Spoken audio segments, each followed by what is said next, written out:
ప్రశ్నిస్తున్నందుకు, ఈ ప్రభుత్వం యొక్క స్కాములు బయటపెడుతున్నందుకు, ఈ ప్రభుత్వం ఇచ్చిన 6 గ్యారంటీలు, డిక్లరేషన్లు, 420 హామీలు మర్చిపోయి తెలంగాణ వనరుల్ని కొల్లగొడుతున్న తీరును ఎప్పటికప్పుడు ఎక్స్పోజ్ చేస్తున్నందుకు ఇవాళ మాలాంటి వాళ్ళ మీద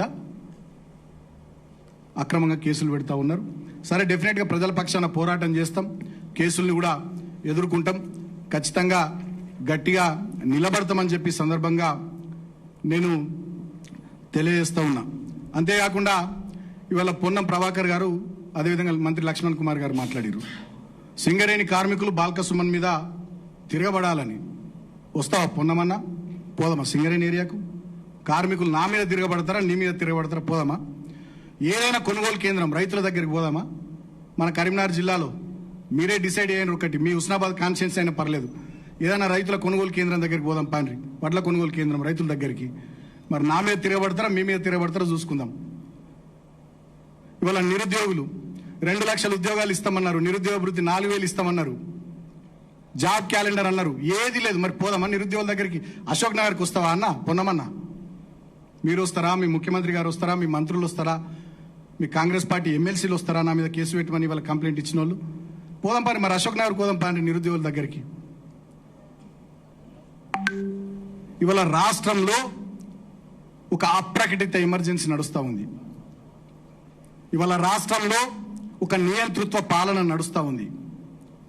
రైతులకు రైతు బంధు లేదు, వడ్లు కొనుడు లేదు, నిరుద్యోగులకు ఉద్యోగాలు లేవు, నిరుద్యోగ భృతి లేదు, కరెంటు చక్కగా వస్తలేదు, హైదరాబాద్ మహానగరంలో మంచినీళ్ళు చక్కగా వస్తలేవు, ఊళ్ళు కానీ పట్టణాలు కానీ పరిశుభ్రత లేదు, ఊడ్చేటోడు తూడ్చేటోడు లైట్లు, అసలు డ్రైనేజ్ వ్యవస్థ ఏది చక్కగా లేదు. మీరు చెప్పినటువంటి మహిళలకు 2,500 ఇస్తామన్నది ఇచ్చింది లేదు, తులం బంగారం ఇస్తామన్నది ఇచ్చింది లేదు. కేసీఆర్ కిట్టు పథకం గతంలో మేము పెడితే దాన్ని బంద్ పెట్టిరు. మీరు గొర్రెల పంపిణీ, చేప పిల్లల పంపిణీ పెడితే దాన్ని పట్టించుకుంటలేరు. దళిత బంధు మేము 10 లక్షలు ఇస్తాం, మీరు 12 లక్షలు ఇస్తామన్నారు, ఒక్క కుటుంబానికి ఇవ్వలేరు. ఇవాళ ఎస్సీలు కానీ, బీసీలు కానీ, మైనారిటీలు కానీ, యువత కానీ, మహిళలు కానీ, సింగరేణి కార్మిక లోకం కానీ, ఏ ఒక్క వర్గం ఈ రాష్ట్రంలో ఈ ప్రభుత్వం పట్ల సంతృప్తికరంగా లేదు. ఈ ప్రభుత్వం దున్నపోతు మీద వానబడ్డట్టుగా వ్యవహారం చేస్తూ ఉంది, మొద్దు నిద్ర నటిస్తూ ఉంది. కాబట్టే నిన్నటి మీటింగ్లో నేను మొద్దు నిద్ర నటిస్తున్నటువంటి ఈ ప్రభుత్వాన్ని తట్టి లేపాలంటే పెద్ద ఎత్తున పోరాటాలు చేయాలని చెప్పిన.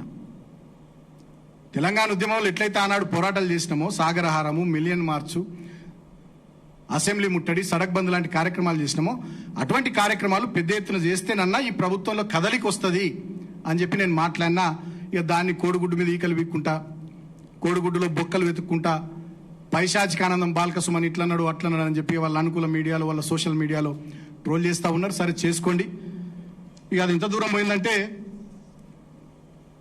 ఇక బాల్క సుమన్ మొత్తం తెలంగాణను విధ్వంసం చేస్తున్నట్టు పెట్టిస్తున్నారు వాళ్ళ సోషల్ మీడియాలో. ఇదే పని ఉంది. వడ్లు కొనుడు లేదు, మక్కలు కొనుడు లేదు, కార్మికులకు సంబంధించిన పని లేదు, వాళ్ళు ఇచ్చిన 6 గ్యారంటీలు లేదు, ఏం లేదు. ఇక బాల్క సుమన్ రేపే తెలంగాణ అంతా కథం చేస్తున్నట్టుగా సోషల్ మీడియాలో నా మీద ట్రోల్ చేస్తూ ఉన్నారు. ఇగో రేవంత్ రెడ్డి గారి దగ్గర వాళ్ళ హ్యాండిల్స్ ఇవి, వారి సోషల్ మీడియా హ్యాండిల్స్లో ఇక మొత్తం కింద తెలంగాణ అంతా కథమైపోతుంది అన్నట్టుగా పైన నా ఫోటో పెట్టి కింద ఈ ఫోటోలు పెట్టి ట్రోల్ చేస్తూ ఉన్నారు. ఇక వీళ్ళు ఏదో అభివృద్ధి చేస్తూ ఉంటే మేము అడ్డుకుంటున్నాం అన్నట్టుగా సోషల్ మీడియాలో పోస్టులు పెడతా ఉన్నారు. అన్ని సేమ్, మళ్ళా కంటెంట్ సేమ్, ఫోటో సేమ్. మొత్తం ముఖ్యమంత్రి కార్యాలయం నుంచి ఆపరేట్ చేస్తున్నటువంటి సోషల్ మీడియా హ్యాండిల్స్ లో వాళ్ళ పిఆర్ టీం నా మీద పెట్టిస్తున్నటువంటి ఈ వీడియోలు అన్ని సేమ్ వీడియోలు, అన్ని సేమ్ ఫోటోలు, సేమ్ కంటెంట్, ఒకటే దగ్గర నుంచి ఇది చేస్తా ఉన్నారు. సో నేను ఇప్పటికైనా ఏమంటున్నానంటే, నా మీద పెట్టే శ్రద్ధ రైతుల వడ్లు కొనుడు మీద పెట్టుర్రి, నా మీద పెట్టే దృష్టి రైతుల మక్కలు కొనుడు మీద పెట్టుర్రి, నా మీద పెట్టే ఫోకస్, కాన్సన్ట్రేషను సింగరేణిలో మీరు ఇవ్వాల్సిన ఉద్యోగాల మీద, సింగరేణిలో మీరు ఉంచాల్సినటువంటి స్కీముల మీద, మీరు చెప్పిన మాట నిలబెట్టుకునే దాని మీద పెట్టండి. నిన్న మా హరీష్ అన్న అడిగినట్టు 40 లక్షల టన్నుల బొగ్గు ఎటుమాయమైంది వెంటనే సమాధానం చెప్పాలి.